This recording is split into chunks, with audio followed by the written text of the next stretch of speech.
So Need for Speed Shift has been in development for about 18 months. The project actually started out of the passion for racing cars and driving cars. And when we decided to go a little bit more authentic with the Need for Speed brand, I quickly volunteered to build a game with my racing background and having, being a race driver and all.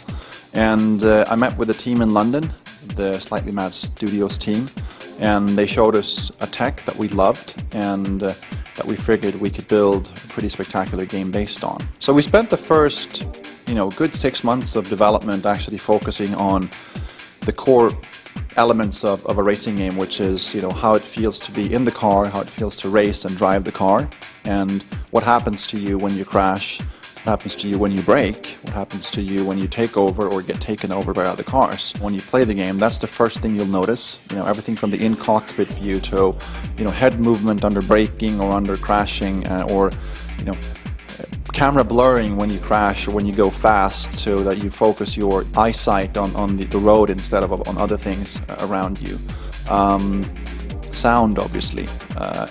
AI that adapts to how you drive and that come back at you if you hit them, or that actually make mistakes, or they crash out, or they hit each other in front of you. And we basically wanted to achieve a game where the AI never appear to do the same things twice. Everything in the cockpit kind of works. All the dials work. The speedometer, the odometer, the fuel pressure, fuel meter. Everything is working. You can look around in the cockpit and you'll see, cars on your right, cars on your left. You'll see, small things like the leather looks like leather and the carbon fiber looks like carbon fiber. So it's highly detailed, as you've seen in screenshots. We've applied a lot of G-forces to the body and the camera. So when you brake, your head goes forward. If you crash, your head gets swung around. The great thing about the tech that the Slightly Mad guys have is that if you build a Porsche as an example, where the engine sits in the back, it has a very typical way of behaving.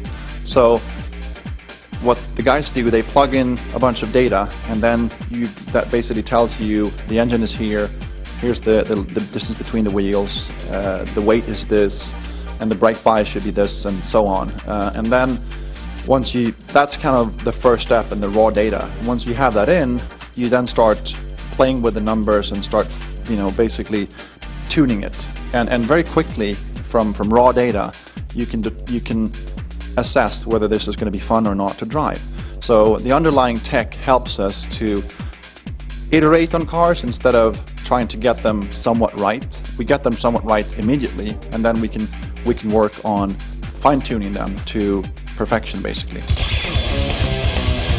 It's not open world. It's track-based to a large extent. You'll see famous tracks around the world. You'll see some fictional tracks, as you've seen today, the London track that we have, which is based in a real location, but there's no F1 track in London, unfortunately, but we made one for you.